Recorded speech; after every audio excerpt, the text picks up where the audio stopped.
Welcome to another episode of DD on the Spot. As always, I'm your host, Ryan Johnson. Before we get into it with our guest here today, I'd like to remind everyone that if you enjoy this content, to please give a like and subscribe down below. I'd greatly appreciate it. We have Donna Salib on the podcast.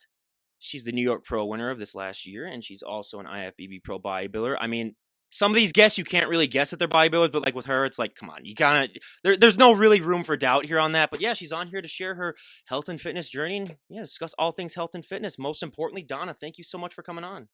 Thanks for having me. Well, I ask this question every single time, no matter how much feedback I always get of, oh, it's a horrible icebreaker, but I'm from the Midwest, so this is how we break ice here. What's the weather like today? So it's about 60, maybe a little bit chillier than that. Like it just now started, the temp starting to drop. So Yep, it is 50 degrees here, and that's the reason why I'm wearing the sweater here. But don't want to get into that too much because I will depress myself, and then that will decrease the quality of this because I'll just be like holding back tears right now, just thinking about what the weather I have in store for me. So to get things started, why don't you just give us your backstory first off on how you became a bodybuilder and how that led to where you're at right now? I started my fitness journey around 2006. I was 12, everyone. I won't tell you how old I am or how old I was. So yeah, honestly, I was battling um, a self-worth issue, so I became bulimic. And this started back in high school, with society's perception of what beautiful was ingrained in our heads with skinny, and you had to do this, had to look like this to be wanted, things like that. So fast forward, I was going through a really bad bout in 2004, 2005. I think I got down to like 92 to 98 pounds, which is, it's not terrible, but when you're 5 foot, 2, that's underweight.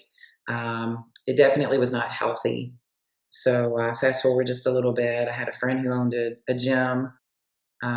His wife is a dietitian, and it was at the point to where I had a young son, and I couldn't take care of him the way that I needed to, and it wasn't the life that he signed up for. So I had to figure something out because the road that I was leading was not going to be a good one to be on. So met with them, and with their blessings and help, they taught me how to enjoy nutrition, use the nutrition as fuel for what I wanted to do, which was become a healthier person. And so ran me through the ropes in the gym and stuff. And within the first year, I think we had entertained the idea of me doing a bodybuilding show. And I was like, Lord, that'll never happen. I didn't like being exposed, and so it just went from there. I made a promise and committed to doing a show. And long story short, I fell in love with the process because I saw the way that I could manipulate what was happening, and feel good about it, feel healthy, and be able to have the energy that I needed to be the mom I needed to be. And bodybuilding is such a not like underground sport, but not too many people know about it, especially in the general public. When you were getting first introduced into the sport, what was one aspect about the sport that surprised you the most? I think the majority of it was how many women actually did it. Growing up, it was kind of like it was like risque for a woman to be in the gym and things like that. And I know then in 2006, it was very accepted, but I was isolated from the world of fitness, so I didn't know. It was an anomaly to see like Grace in the movies with Arnold, or I would walk through one of the grocery stores and just happen to flip through like a muscular development magazine, and there was like one girl in it, so it wasn't super okay then, but it was just amazing how many women were actually doing it once I got involved. Yeah, the only thing I can really see in the movies is like Linda Hamilton in Terminator 2, and that's, let's be honest, she'd be like a bikini competitor now, everyone. So like but like so yeah, there isn't really that much representation really for a lot of people unless you get into the sport. That's what tickles me is like, and I love DC Comics and I love Marvel and everything, but like they are not portraying these women, and I get it, it's business. They're not portraying these women, as any muscularity whatsoever. It's just an everyday. I want to go see a movie where there's a girl who doesn't look like the girl next door portraying. It's kind of like wrestling. I don't want to go and spend all this money on a ticket to go in to see a guy wrestle that looks like the dude next door or smaller than me. You know what I mean? Yeah. Like I want to see like something special. The worst example for that is like I haven't watched it all, but I know some people that haven't complained about that new She-Hulk show where it's like it's all CGI then that they had it on. I don't watch TV. Like I like to watch documentaries and stuff like that. I'm a sponge. I like to learn things and stuff. So that's what I would rather spend my time on. But I mean, I love Marvel comics and I love DC comics. So I would always go to the superheroes movies when they would come out. My son and I would go to like the midnight matinee when it would come out, you know. But it's like over the course of the last 8 to 10 years, I've just lost interest because I don't enjoy the characters. They're not they're not superheroes to me. Well, I'm dating myself, but the first ever PG-13 movie that I ever went to was the Tobey Maguire first Spider-Man. So yeah, that's where I felt fall into that. But yeah, I mean I totally agree. And like you said, I watch documentaries like they are going out of style myself too with my history minor in mind. But I mean, we talked about this briefly before we got started too. And I mean, the number one myth, especially for women, still to this day. Now, granted, it is still getting better because of Instagram and other sources like that, I think, but a lot of them still have that fear where if they, touch a dumbbell, they're just gonna Hulk out and put on, 50 pounds of muscle. Did you ever have that fear when you were getting started? And even if you didn't have that fear, how do you like to respond to that? Because I bet you still deal with that all the time. So I don't think that was ever my fear because I tried to really educate myself and go into this with an open mind because I know what brought me to the fitness industry. So I couldn't have been the only person. Someone else out there had been dealing with the same thing I did, so I never really had that mindset on that. But the women's perspective, yeah, they to this day, like, we were discussing, like, there's a lot of women who still have that ideology that that's what's going to happen to them. I'm going to go in the gym and, I'm just going to get swelled up and that's not the case. So anytime that I encounter that, I try to make it a teaching moment. And even with like more mature women, I don't like to say old women, but more mature women, educate them in it.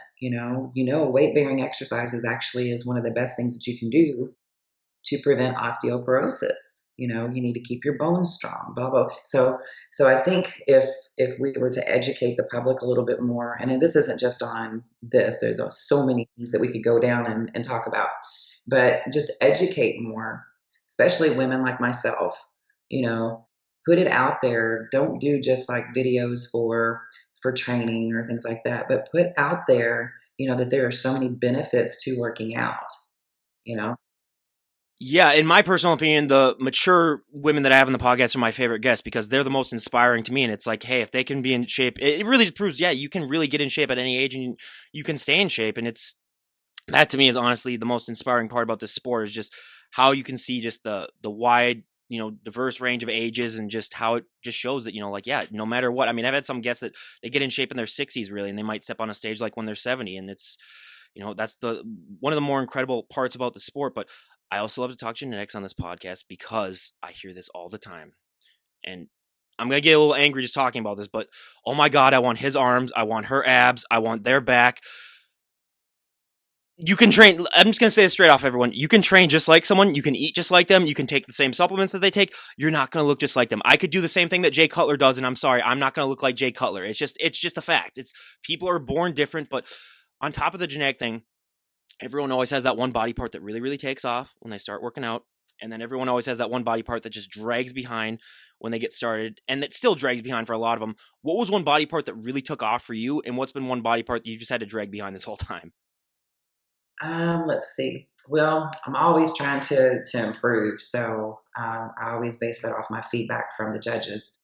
But I think when I started, one of the issues that I had was my legs.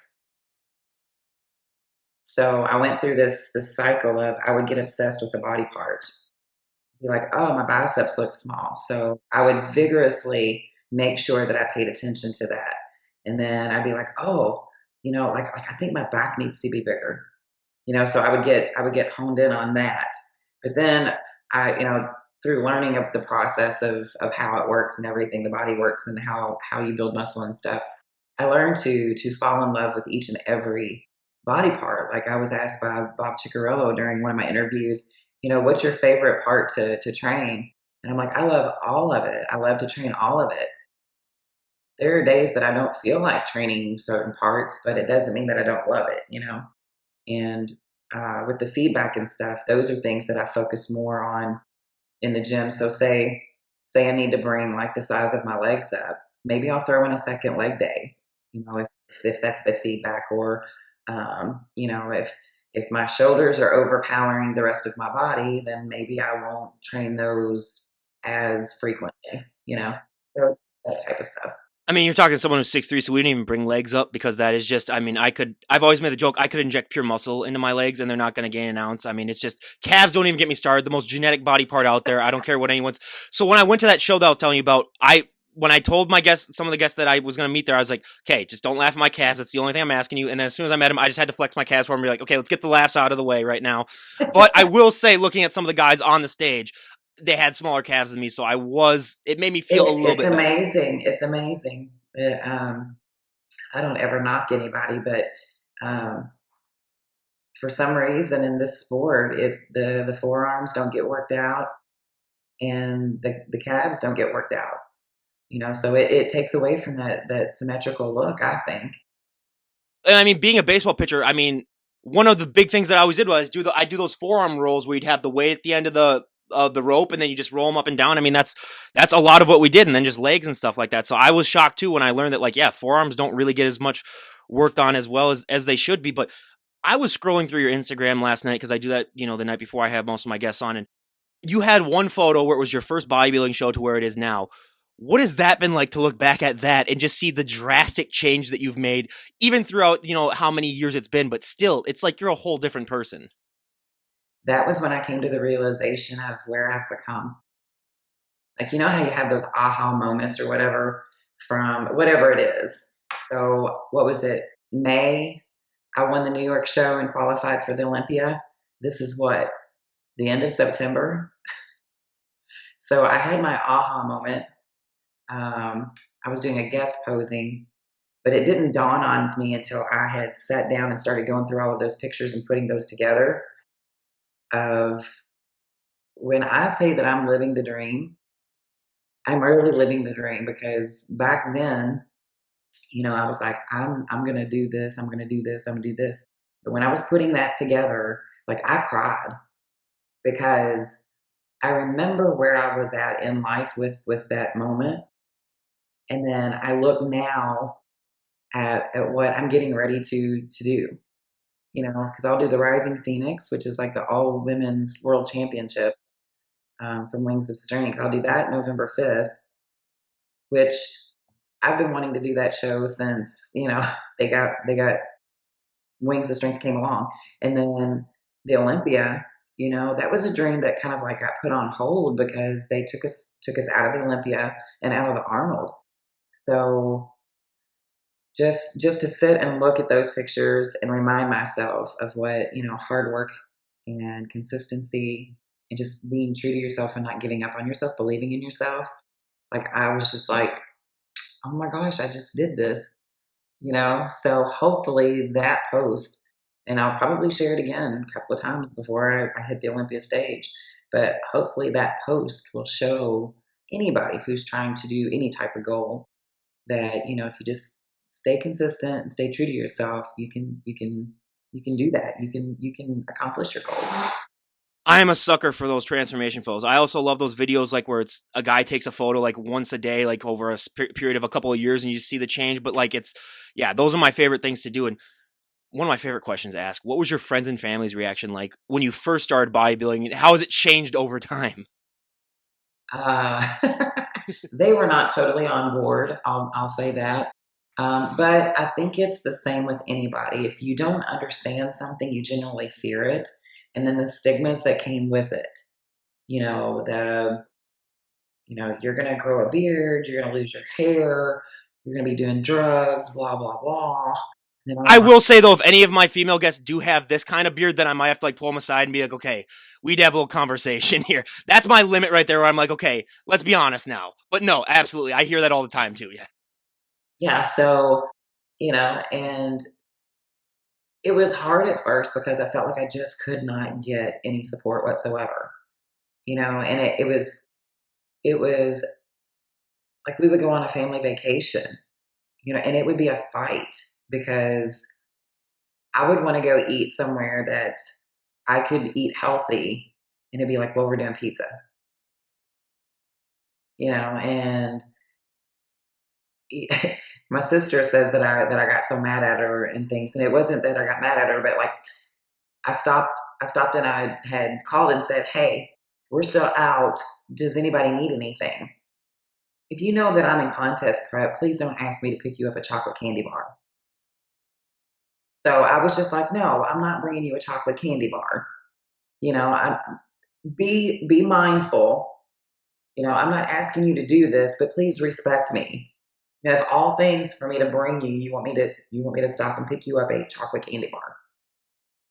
That's not funny. We laugh at it now, but it was hard because they just didn't understand it. Now they're used to it. They're used to me eating out of my containers. They're used to me bringing my food to any family functions. They're used to me having to miss out on things, you know. And then once competition season's over, they know that I'll be around more and things like that. And this is just something that I have to do for myself. Well, thank God I'm not your kid because I would be the brat because I was a brat growing up. I would be the kid that would like buy a pizza and have it outside your room, open it a little bit so that you could smell it, into the room and stuff. So, that's just torture right there. That's just, but Yeah, well, this is the thing. It's like, so I'm married. yeah. I've got 5 brothers and sisters. I've got grandbabies, so it's like I'm not asking them to do this. This is something I'm choosing to do, so I can't be really mad at them. But asking them to respect my choices and stuff like that. That's one thing. But just like the other night, my husband's like, "What's for dinner?" I'm like, "What do you want?" He's like, "I don't know." And I was like, "Well, do you want this, this, this?" "Well, I don't want you to have to smell it. What do you want? I'll pick it up on the way home." Because I'm beyond that. I could my goals are bigger than any piece of pizza, and I tell people this all the time, and they're like, "How do you not eat that stuff?" Well, at the end of the day, my goal and my vision for myself, that success is going to last forever. Nobody can take that away from me. That pizza will be there after I'm done competing this year. That food's going to always be there. That taste is temporary. Success is forever. Nobody can take that from you. Has your own journey inspired any other family members to maybe like not become a bodybuilder, but to maybe get in the gym and start bettering themselves? Yeah, so my youngest sister, at one point in time, she had become a little overweight and stuff. Nobody's gonna say anything to her. We all love her. We just want her healthy. But it pushed her and prompted her to get in better shape. And gosh, she ended up losing like 60 or 70 pounds, and she's still very active with it. She works out. She meal preps every week for herself.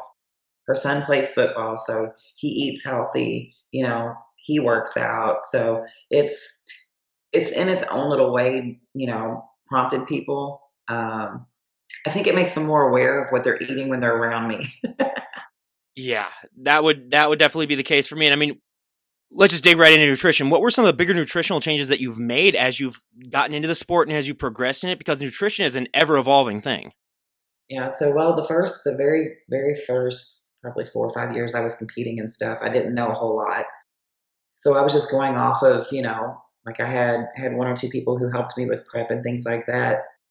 And I was so hungry all the time. I couldn't understand why I wasn't putting on any muscle and things like that. So fast forward, I've been married for 6 years, been with my husband for 10, and he's like, "You have to eat." Well, with someone who has an eating disorder, you tell them to eat, we get defensive. So That's like telling a depressed person to stop being sad, really. right.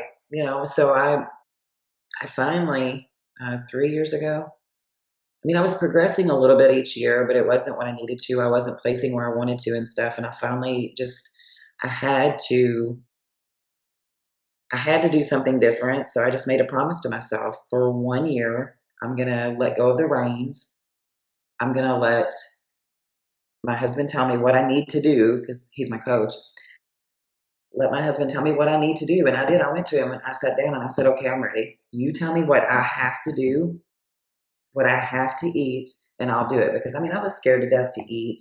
I would be one of those people that would probably put myself in a caloric deficit and then go do extra on the stair mill when I would need probably more food and less stair mill, in order to grow. So I just had to get out of my own way. And once I did that, the first year I think I put on like 27 pounds. And it wasn't from use and water weight and all that stuff. Like I have solid, dense muscle, so that was the biggest food thing. Like, and now, I mean, I'm like, how much food am I going to eat? You want me to eat all that? Like, but it's in a good way, and I would have never dreamt in 2006 that I'd be eating the amounts of food that I eat now. Well, screw the rest of the nutrition questions because you brought up a topic that is just the most fascinating thing to me. You're like the 10th guest that I've had on where your spouse is your coach. And that to me is just, hey, that takes your relationship to a whole different level. How do you deal with that? Because I'm a person myself where it's like I separate my work from my pleasure, really. But because that's always just been so fascinating to me whenever I have a guest on that has their significant other as their coach. All right. So I met him in like the gym and stuff. Like I knew him through people and things like that. Long story short, I ended up working for him. He bought a gym and I started working for him. But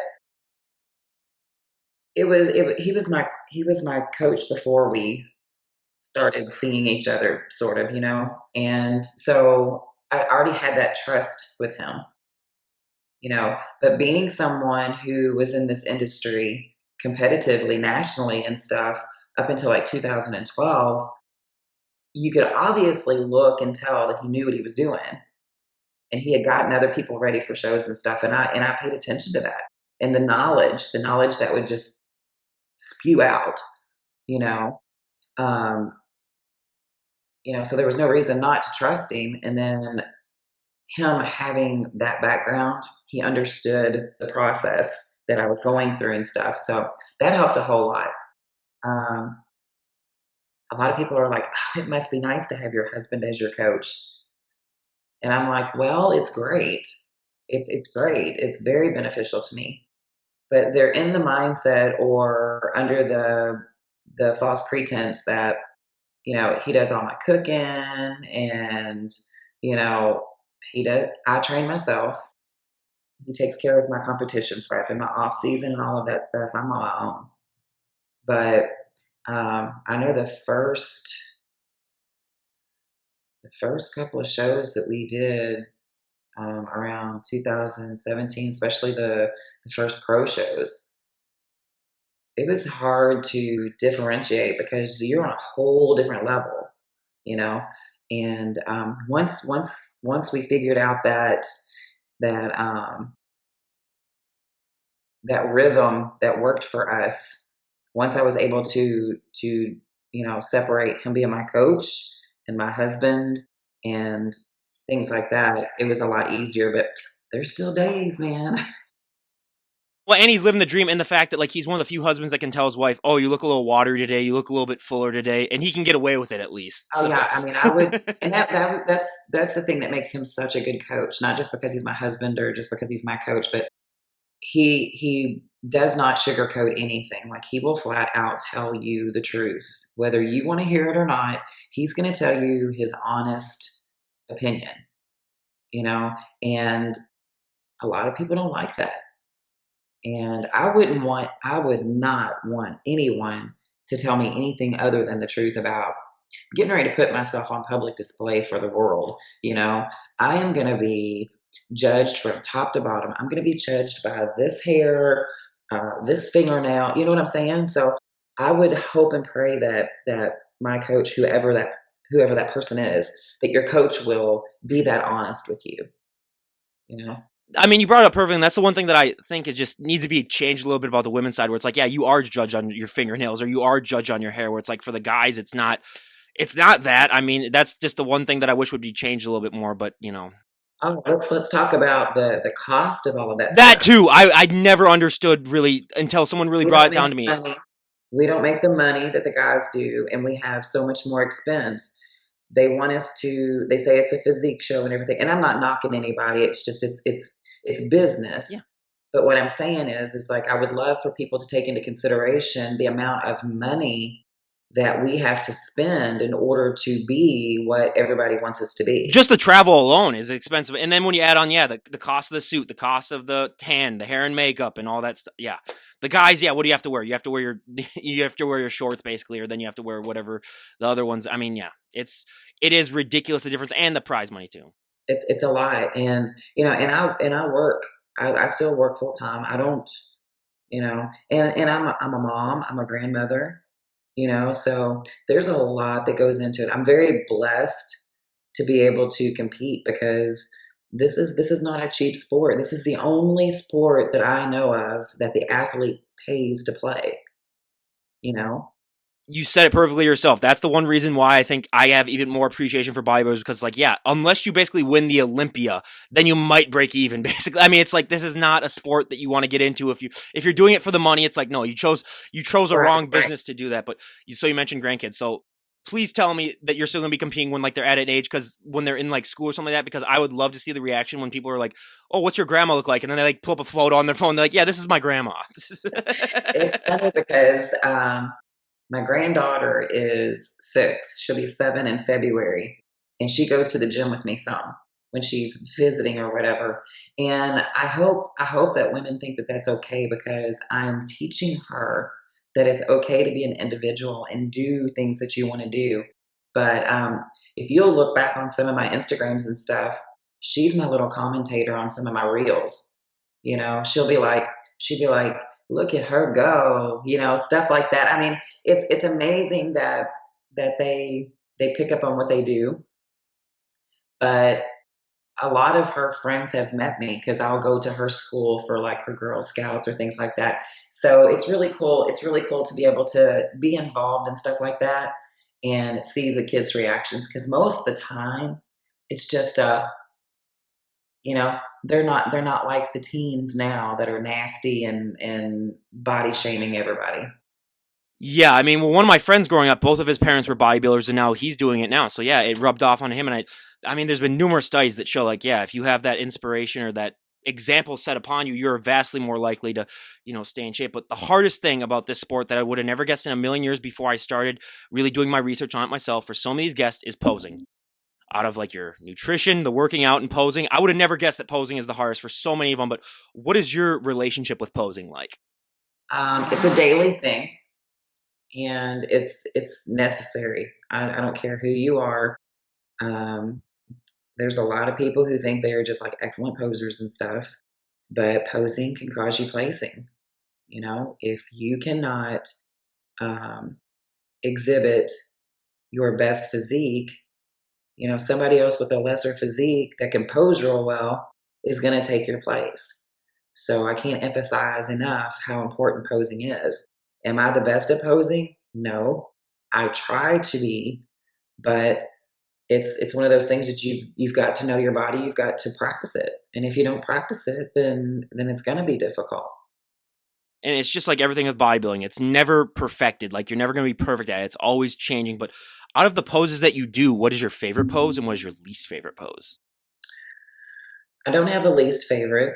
I feel very comfortable in all of my poses. But I would have to say my favorite pose would probably have to be my front or my back lat spread. So I love to see the X shape, the tiny waist. I like to. Um, One of my friends that has an analogy of like what you want to present is a beautiful silhouette. So pretend like there's a huge light and you're in between the light and a big sheet. What silhouette are you you portraying? So I think of that when I pose. What are the judges seeing? What type of silhouette or what type of figure are they seeing? Hey, she's one of the guests on here that didn't list Abin Thayer's her least favorite pose, and that's a record right here. I mean, that's like one of the first guests to ever do that because that to me is just such an awkward pose. But some people, yeah, they can pull it off and they can do it. But No, I like my obliques and stuff. I like to show that, and my quads, no problem. she said the magic word for me. The quads it just triggers me automatically. Just think about lower body. But I'm gonna pull through it right now. No, I'm just kidding. But okay, let's get into the New York Pro because you won the New York Pro. That was incredible, and now you can go to the Olympia. What was that moment like when they announced your name and you realized I just won the New York Pro? Um, it was awesome winning a pro show because that was my very first pro show win. So it meant a lot. The week before, I had been in Indy and I placed fourth. And I wouldn't say that I was devastated, but I was not expecting that placing. So, as soon as I came off the stage, I was like, okay, I get the judges' feedback, and we worked right from that minute on to improve going into New York. Um, I I was so overwhelmed that I don't think that I reacted the way most people would. Like I was very happy. I was trying not to cry on stage. Uh, and then you have all of these things run through your head of what's getting ready to happen next, but you still have to compose yourself, take pictures, and then I felt bad for any of the girls who didn't place. And that's the type of things I think about. Like once we were done with their pictures, I wanted to like go hug everybody. You know, so I mean, it's just a lot of thoughts went through my head, but um, my first initial one was, God has blessed me, and I'm very thankful for that. And that this is something that I didn't think was going to happen several years ago just because of the No Olympia and the Arnold, So, like I said, living the dream, and now I was going to the Olympia. Oh my goodness. I'm not gonna lie, I have had some guests on that have competed against you, and I've like when we stop recording, like we've been talking about, like other guests, and I said, "Oh yeah, Donna, I've been trying to get her on. We'll see if we can get her on eventually." And all they've said about you is like she is super humble and she's super kind, and I can see that through talking to you right now. So they weren't just BSing me, everyone, because I was like, yeah. So yeah, this is. I mean, and it's great to have that mindset, especially as a bodybuilder, because there's always that stupid stigma that exists around there of just like the cocky, arrogant bodybuilder, where it's like, first of all, from my experience, 99% of them are not like that. They're some of the nicest, most generous people you'll meet. And, there's always that one guy in the gym that does ruin it for everyone who's just like built like a troll, basically. And then he just grunts and he's just an a-hole. And that's like, dude, you ruin it for everyone. But yeah, that is the few and far between. But my favorite question to ask on this entire podcast: what is your go-to post-show meal? Oh, my husband hates this. I always want a salad. It's crunchy. So if you think about it, well, at least with my prep is always very bland. There's no crunch to it. So I always want a salad and then anything crunchy, salty, and sweet.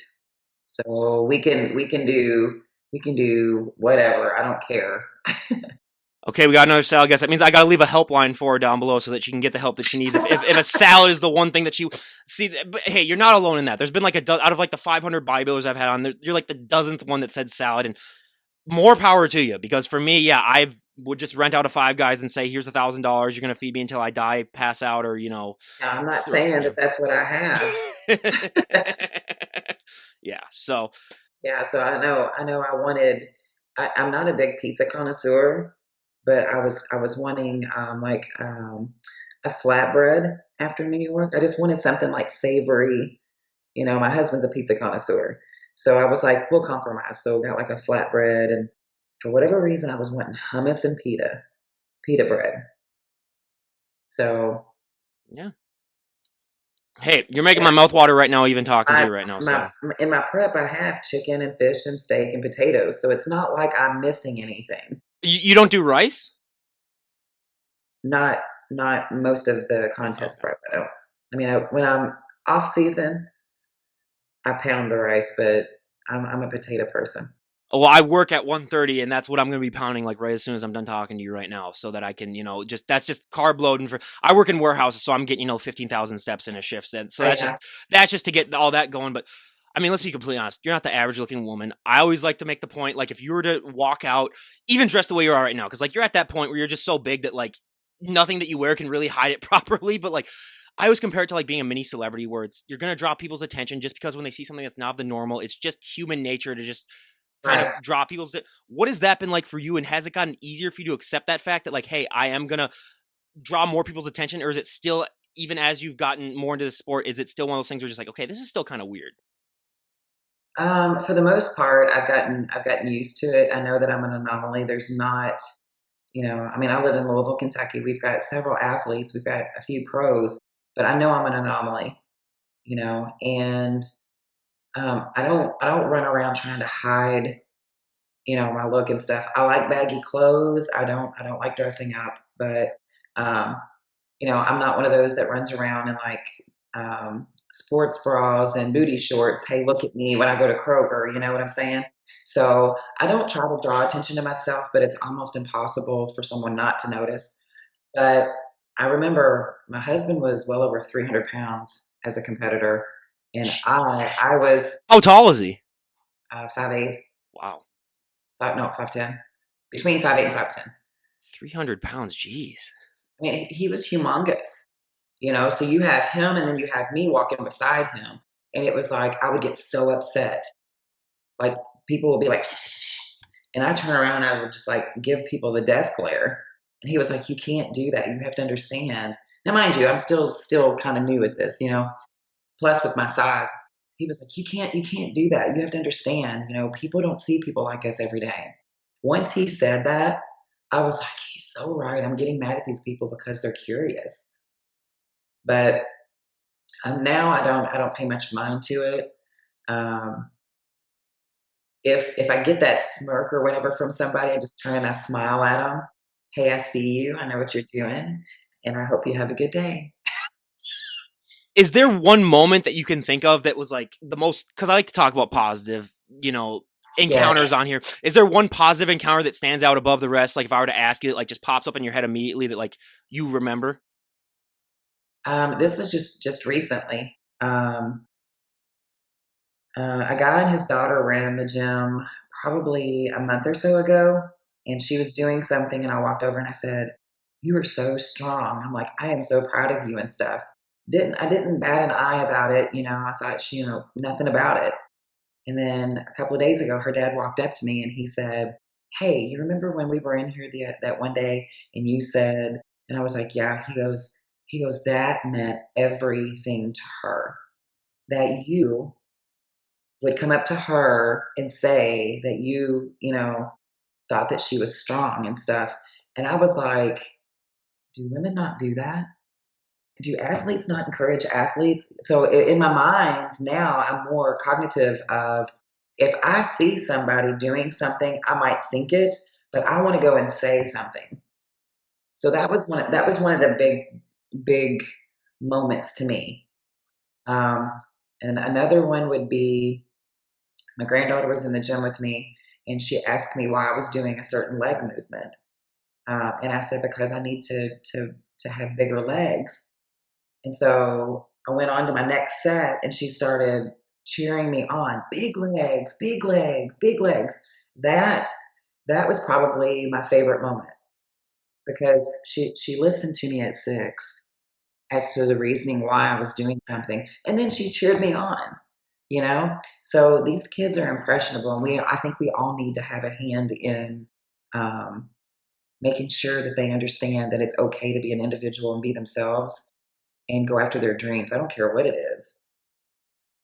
Geez, at 6, I might, if I'm still doing this, I might have to have her on in like 14, 15 years then and see her tearing up the sport there and something like that. Who knows? But yeah, that is Positive incredible. influences, like positive influences. I love to see that. Mhm. Yeah. Well, and I mean, you mentioned it briefly that like the Arnold even just got rid of figure, and I mean the sport of bodybuilding is always changing and it's evolving. Where do you see the current state of it at, and where would you like to see it? Let's see, like 5 years down the road, because like bodybuilding was out of the Olympia for a while, then it came back, and then it's always changing. Where do you think it's at right now, and where'd you like to see it in the future? Oh, I think we're in a good place. I think we could be in a better place. We're not going anywhere. We're definitely here. I think it's going to have to be an accumulative of the promoters putting us in the shows, the fans coming to support, buying the tickets to see us, and the athletes promoting the shows and getting butts in the seats also. Um, I know it's hard for us as women because we were, discussing earlier the expenses and stuff. If they're going to keep dropping the prices or the prize money, we're not going to show up. It's not worth sometimes. It's not worth, putting yourself in bankruptcy for. This is not a sport to where if you're in it to make money, of course. But, are you going to put yourself in debt $5,000 to do a show that's going to pay $1,000 or $2,000? So I think, like I said, if it was an accumulative of everybody pulling together and doing their parts, and some of the pro athletes giving back, like there's a lot of pros that like the limelight, but they don't want to give back because I know somewhere somebody did something for somebody. I know I was very blessed to have a promoter believe in me that he put the division back in our state, and he's kept it every year. I guarantee you, every year I am at that show. I am promoting that show. This year, I actually gave my own money to the division. You know, um, we should give back. We definitely should give back. So, but the big thing is everybody coming together as an accumulative. The fans show up, the promoters put us in, and then the athletes show up and compete and promote the shows and bring your friends and families to sit in the seats. I couldn't agree with you myself. And I will say, though, I was shocked when I learned about, when I went to that first bodybuilding show I was talking about, and there's another one this weekend that I'm going to around here, but the price alone, because I've always been wondering myself ever since I started doing this podcast over 4 years ago, like, how do these guys make money off of this? And then I saw the ticket prices, and I was like, okay, yeah, now I understand now. But yeah, when you really factor into it, like, yeah, the prize money really needs to be, and yeah, people need to give back more because the exposure that this sport could generate is, I mean, they used to have it on ESPN, the bodybuilding shows. Now they don't even have, I mean, it's like, now they have what, cornhole championships and stuff? Yeah. It's a business, the promoters will not put the divisions in if they're not making money off of it. No, let me rephrase that. Most promoters will not. Okay. I know several promoters that put women's bodybuilding in that they're losing money, but they're still selling tickets and they're still believing in the women's division, things like that. But yeah, it just needs to be an accumulative of everything. And when I say fans, you wouldn't believe the people that hit me up wanting free autographed pictures sent to them. I'm like, I saw that on your Instagram page, and I was like, okay, if anyone offered me a free autograph, I'm saying, here's a link to my bank checking account, and just send something there. Yeah, exactly. So my thing is it costs me money to have a photographer take pictures. It costs me money to print the photos, and then I got to ship it to you. So you're wanting this for free. You do realize that it costs me money to go to the gym. It costs me money to do the workouts. But they want it free. And then they're the ones who want to complain that there was no women bodybuilders. Support the sport. I mean, those food bills alone are enough to make someone, just go absolutely crazy, not even to count to anything else, but absolutely the support of the sport. Yeah, a lot of people, especially some with, I think, the bodybuilding division, they act like they support it, and then when push comes to shove, they don't show up when they need to show up. So that, I think, is a problem that needs to be addressed. But I mean, the golden question that I love to ask on this podcast: if someone were to walk up to you and say, Donna, we made the decision, you can change one thing about the sport of bodybuilding, and everyone would go along with it, what would be one thing that you'd like to see changed? That they have some type of union where everybody can get their labs done. Thank you for saying that, because especially after last year, where it was such a watershed year, where like a lot of people died, and a lot of it, I was always aware of, the extremes that this sport can entail, and so many people just in the general public were just finally seeing that like, hey, and that's the best piece of advice that I could give anyone is like, yeah, get your labs done. That's, if anything, that you could get out of this podcast, because you never know. And plus, you might even have like some something else wrong with you that like you wouldn't know about if you get your lab done. You can, so yeah, that would be definitely for sure. And I mean, Donna, you've been such a great guest, and I love to ask this of the guests that I will have on a year from now, because I'd love to have you on in a year. Where would you like to be at in your bodybuilding career? Where would you like to be at just in your overall life? What are some goals that you'd like to have achieved when we have you back on a year from today? So a year from today, I would like to uh, be in prep for the Olympia again, qualified by placing the top three. That way, I've got a year to prepare. Um, Living in Texas near Destination Dallas gym, and um, traveling the world with Gasp and Better Bodies, representing, um, loving our community.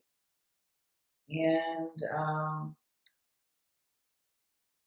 that's about it. Like I'm very blessed. I have wonderful family members. I have wonderful friends. Um, very very happily married, and like I said before, I'm fulfilling my dream. I'm living the dream. Okay, so everyone, she does have a YouTube channel, which by the way, I'm gonna plug, and everyone go and check that out. But I just thought of a eureka moment right now, since you are wearing the gas thing. You gotta do like a compilation of like you walking in the gym like all baggy clothes, and then you take it off, and then like a compilation of people's reactions that you get from that. That's a golden thing right there. But everyone, yeah, like I said, she does have a YouTube channel, so everyone go and check that out. I'll leave a link down below when this gets published. And I mean, Donna, lastly, is there anyone that you'd like to give a shout out to before we wrap things up? Absolutely. First and foremost, God for all the blessings. He continues to bless me, even though I don't deserve it. Secondly, of course, my husband. My husband is my rock and my sidekick. Gasp and Better Bodies. Michael, thank you so much for everything that you do for us as athletes and the community. Also, Wings of Strength. Wings of Strength is made sure that we have a place to compete and everything, a place for everybody in bodybuilding. And also Gaspari. Gaspari is the supplement company that I am with. Um, and for everybody that follows along and everything, thank you so much. I hope you stay tuned with either my YouTube, my Instagram, follow the journey to the Olympia. Thank you to the IFBB League. I appreciate you all and everything that you do for us as athletes. And thank you for having me on. Oh, I appreciate that. I mean, I'm glad we finally got you on, everyone. I mean, it's a pleasure to finally get to talk to you, and I cannot wait to have you on again. And honestly, yeah, I wish you nothing but the best at the Olympia. And like she said, everyone, her YouTube and her Instagram, I'll leave a link down below. Now, buyer beware, you will get inspired to get off that couch and stop eating all those Twinkies, and maybe get in shape. So just a little warning sign to be had of that. But honestly, keep inspiring people. I mean, you're an inspiration to me, and it's Thank you. all these guests that I have on, they just inspire me to keep doing what I'm doing, and I really appreciate that. And again, everyone, go check her out. And this is Ryan Johnson, DD on the spot, signing off. Have a great day, everyone.